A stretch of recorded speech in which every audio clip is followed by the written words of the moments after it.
Hai semuanya, pada pertemuan kali ini kita akan membahas mengenai ketidakadilan gender dan sosial dalam kesehatan. Kami akan membicarakan yang pertama keadilan gender, lalu yang kedua adalah ketidakadilan sosial dalam kesehatan. Apa sih ketidakadilan gender? Ketidakadilan gender adalah sebuah sistem dan struktur yang telah dikonstruksikan oleh masyarakat sejak dahulu. Kemudian, sistem dan struktur ini di mana baik kaum laki-laki dan perempuan malah menjadi korban dari sistem yang telah dibentuk. Kemudian, ketidakadilan gender termanifestasikan dalam berbagai bentuk ketidakadilan, seperti halnya yang pertama, marginalisasi dan pemiskinan ekonomi. Yang kedua, subordinasi atau dianggap tidak penting dalam dunia politik. Yang ketiga, pembentukan stereotip. Yang keempat, kekerasan. Kemudian yang kelima, beban kerja yang ditanggung lebih berat. Ketidakadilan gender tidak dapat dipisah-pisahkan atau saling berkaitan secara dialektis. Misalnya saja, marginalisasi ekonomi kaum perempuan justru terjadi karena stereotip-stereotip tertentu atas kaum perempuan, dan itu menyumbang kepada subordinasi. Kekerasan kepada kaum perempuan yang akhirnya tersosialisasikan dalam keyakinan. Kemudian ideologi dan visi kaum perempuan sendiri. Dengan demikian, kita tidak bisa menyatakan bahwa marginalisasi kaum perempuan adalah menentukan yang terpenting dari yang lain dan oleh karena itu perlu mendapat perhatian lebih, ataupun sebaliknya, bahwa kekerasan fisik atau violence adalah masalah paling mendasar yang harus dipecahkan terlebih dahulu. Mari kita membahas mengenai manifestasi ketidakadilan gender yang saling berkaitan. Yang pertama, gender dan marginalisasi perempuan. Gender dan marginalisasi perempuan ini berasal dari kebijakan pemerintah, keyakinan masyarakat, tafsiran agama, keyakinan tradisi, dan kebiasaan, atau bahkan asumsi ilmu pengetahuan. Dalam keterkaitan keyakinan tradisi dan kesehatan, dapat dilihat dari bagaimana perempuan-perempuan yang sedang hamil lalu melahirkan secara normal atau sesar. Jika secara normal, maka mereka akan dianggap layak sebagai ibu atau dianggap inilah yang disebut ibu. Kemudian, bagi wanita-wanita atau perempuan-perempuan yang hamil dan melahirkan secara sesar, maka dinyatakan bahwa dia belum menjadi ibu atau bukan kodrat atau belum kodratnya sebagai ibu. Kemudian ada gender dan subordinasi atau kedudukan bawahan. Gender dan subordinasi ini memiliki anggapan bahwa perempuan diyakini sebagai makhluk yang irasional dan mementingkan emosi yang seringkali dianggap tidak perlu. Kemudian, perempuan dianggap tidak pantas menjadi seorang pemimpin. Kemudian yang berikutnya ada gender dan stereotip. Gender dan stereotip ini menimbulkan ketidakadilan pada suatu suku dan bangsa tertentu. Misalnya saja Cina di Asia. Salah satu jenis stereotip itu adalah yang bersumber dari pandangan gender. Banyak sekali ketidakadilan terhadap jenis kelamin tertentu, umumnya perempuan, yang bersumber dari penandaan yang dilekatkan kepada kaum perempuan. Misalnya saja penandaan yang berawal dari asumsi bahwa perempuan bersolek adalah perempuan yang sedang memancing perhatian lawan jenisnya. Maka, setiap ada kasus kekerasan atau pelecehan seksual selalu dikaitkan dengan stereotip ini. Bahkan, jika ada pemerkosaan yang dialami oleh perempuan, maka masyarakat berkecenderungan menyalahkan korbannya. Lalu, saat masyarakat menyalahkan korbannya merasa ada rasa tertekan atau penekanan dari masyarakat sekitar, kemudian mereka akan merasa kotor, lalu merasa tidak dianggap atau dianggap tidak penting, merasa kurang percaya diri, kemudian lama-lama bisa menjadi depresi atau memiliki sakit mental. Lalu yang berikutnya ada gender dan kekerasan. Kekerasan yang disebabkan oleh bias gender ini disebut sebagai gender-related violence. Pada dasarnya, kekerasan gender disebabkan oleh ketidaksetaraan kekuatan yang ada dalam masyarakat. Banyak macam dan bentuk kejahatan yang bisa dikategorikan sebagai kekerasan gender. Misalnya saja pemerkosaan, pukulan atau serangan fisik, genital mutilation atau serangan terhadap alat vital, prostitusi, kekerasan pornografi, pemaksaan dalam sterilisasi, molestation, dan yang kedelapan atau yang terakhir adalah pelecehan seksual. Dari gender dan kekerasan, mulai dari pemerkosaan hingga pelecehan seksual, dapat dilihat akan membawa dampak yang buruk bagi pasiennya. Pasien akan mengalami penyakit mental ataupun penyakit fisik, di mana dia akan merasa depresi, tersingkir, dan kotor, ataupun mereka akan merasakan area-area vital ataupun kelaminnya akan merasakan sakit, ataupun badannya juga merasa sakit. Melihat bagaimana ada penyerangan atau pukulan melalui fisik, kemudian kekerasan pornografi, prostitusi, dan pemaksaan dalam sterilisasi. Ketidakadilan sosial dalam kesehatan. Ketidakadilan sosial dalam kesehatan merupakan hasil konstruksi sosial ataupun budaya yang terjadi melalui proses sosialisasi, penguatan secara struktural dan kultural. Nah, kalau ketidakadilan sosial dalam kesehatan, menurut pandangan Dr. Nicholas Henske dari University of Heidelberg, menyatakan bahwa kesehatan merupakan hal yang berikatan erat dengan kehidupan manusia, di mana dalam faktor-faktor sosial tersebut diistilahkan di dalam pendekatannya, yaitu dengan istilah SDH atau Social Determinant of Health, yang dibedakan menjadi dua hal, yaitu inequality dan equity. Nah, kalau SDH ini tuh di pandangan WHO itu merupakan kondisi sosial di mana mempengaruhi kesempatan seseorang dalam hal kesehatan. Nah, faktor-faktor dalam SDH ini itu tuh contohnya seperti kemiskinan, kekurangan pangan, ketimpangan sosial dan diskriminasi, kondisi memasak anak-anak yang tidak sehat, serta rendahnya status pekerjaan, di mana merupakan penentu dalam terjadinya sebuah penyakit, kematian, dan ketidakkeseimbangan kesehatan antar maupun di dalam sebuah negara. Nah, tadi kan SDH dibedakan menjadi dua hal, yaitu inequality dan equity. Inequality in health itu merupakan konsep normatif di mana merujuk pada ketidakseimbangan dianggap tidak adil sebagai hasil dari berbagai proses sosial, yang mana faktornya itu meliputi dari sisi faktor sosial ekonomi maupun faktor materi, misal seperti anggaran belanja pemerintah, distribusi pendapatan, serta sumber daya lain dari masyarakat.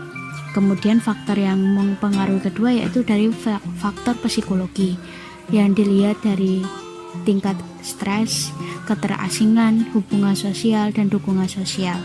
Dan faktor yang ketiga yaitu dari faktor perilaku dan gaya hidup seseorang. Faktor-faktor tersebut sangat menentukan ketidakseimbangan dalam proses di bidang kesehatan itu terlihat. Kemudian inequity in health itu merupakan ketidakadilan dalam aspek kesehatan, di mana merupakan sebuah dugaan empiris yang merujuk pada perbedaan status kesehatan di antar kelompok yang berbeda. Health equity itu merupakan ketiadaan ketidakadilan dan pencegahan perbedaan status kesehatan di antara kelompok-kelompok sosial. Biasanya kalau health equity itu juga terkait dengan nilai-nilai kesetaraan dan keadilan.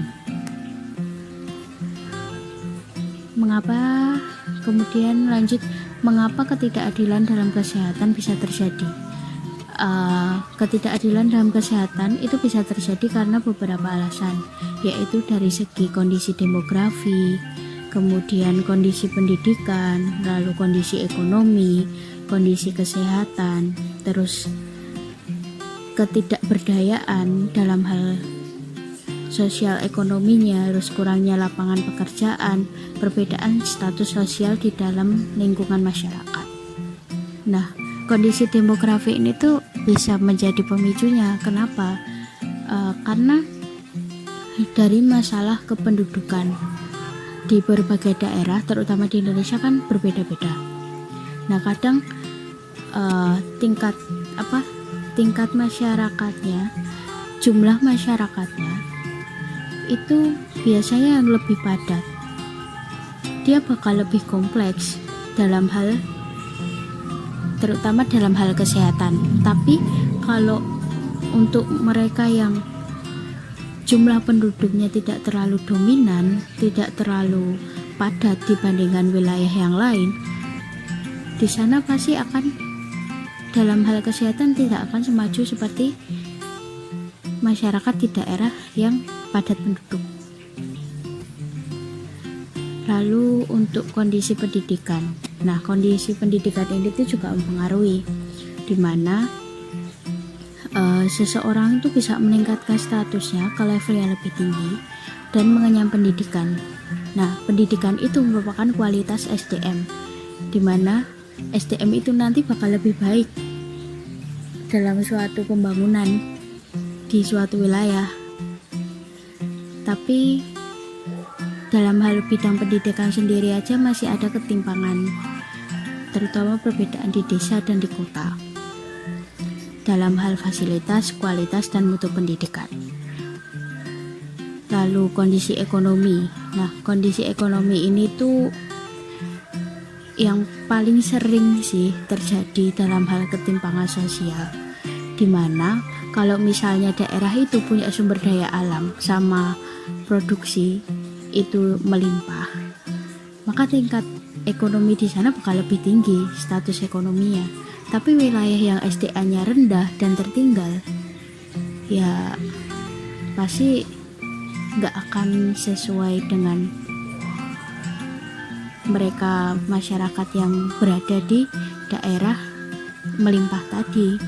Makanya dari situ orang dengan ekonomi rendah dia akan lebih susah mendapatkan akses dalam hal kesehatan dibandingkan dengan mereka orang individu yang ekonominya menengah ataupun tinggi. Terus dari kondisi kesehatan, kan kesehatan tadi kan merupakan hal yang diperlukan bagi seorang individu ya, ataupun kelompok masyarakat. Tetapi fasilitas kesehatan sendiri kadang dalam satu wilayah dengan wilayah lain itu bisa berbeda dalam hal kualitas SDM yang disediakan ataupun dalam hal fasilitasnya. Nah, ini juga bisa berpengaruh terhadap perkembangan wilayah-wilayah tersebut. Kemudian alasan yang kelima itu kemiskinan, ketidakberdayaan sebuah kelompok masyarakat dalam hal pekerjaan. Nah, di situ kan kadang kan beberapa kelompok masyarakat ada yang menganggur, terus ada juga yang dia kerja serabutan, terus penghasilannya tidak menentu. Itu kan juga dapat menimbulkan dalam suatu wilayah itu adanya kemiskinan. Nah, kelompok masyarakat itulah yang membedakan untuk mereka para kelompok orang kaya, yang mana orang kaya ini memiliki fasilitas untuk memperkaya dirinya, dan pada akhirnya kelompok masyarakat miskin bakal tertinggal ataupun merasa ketertimpangan di dalam kehidupan sosial masyarakatnya. Terus kemudian kurangnya lapangan kerja. Nah, kurangnya lapangan kerja ini juga menyangkut pada hal kehidupan ekonomi, di mana seperti yang kemiskinan, ketidakberdayaan tadi menimbulkan pengangguran dan akhirnya mengakibatkan kemiskinan, kemudian ketimpangan ekonomi dari sebuah kelompok masyarakat. Nah, karena itu alasan ini pun juga mendukung gitu loh atas terjadinya ketidakadilan sosial di dalam kesehatan sendiri gitu. Misalnya nih, ada beberapa pelayanan yang dibedakan dalam rumah sakit, seperti kayak fasilitas dari misal asuransi sama yang pakai asuransi sama yang enggak. Nah, kadang kan yang enggak biayanya itu lebih tinggi dari yang memakai asuransi dan lebih mahal. Nah, untuk pembedanya itu katanya kalau yang asuransi fasilitasnya itu mungkin obat-obatannya itu udah kayak diatur gitu. Maksudnya itu kayak fasilitas yang mendukung itu nggak pasti sih, mungkin berbeda dengan pasien yang membayar penuh, dan kualitas dari dokternya pun juga pasti berbeda. Mungkin yang terjadi di dalam kehidupan rumah sakit seperti itu ya. Terus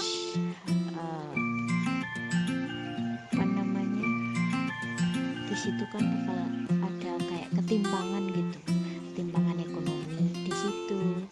Terus dilihat dari cara pelayanannya, terus dilihat dari fasilitas yang diberikannya dan lain sebagainya. Kemudian perbedaan status sosial di masyarakat, yang mana adanya pelapisan status sosial di masyarakat ini tuh juga jadi faktor gitu, faktor dalam ketimpangan sosial itu sendiri. Kayak kayak misalnya dalam hal usia, kekuasaan, kekayaan, sama kualitas SDM. Itulah yang menjadi alasan-alasan kenapa ketidakadilan itu juga terjadi dalam hal kesehatan itu sendiri. Sekian presentasi dari kami. Mohon maaf jika ada kesalahan dalam penyampaian ataupun masih kurangnya pemahaman. Kami mohon maaf yang sebesar-besarnya. Selamat malam dan selamat melanjutkan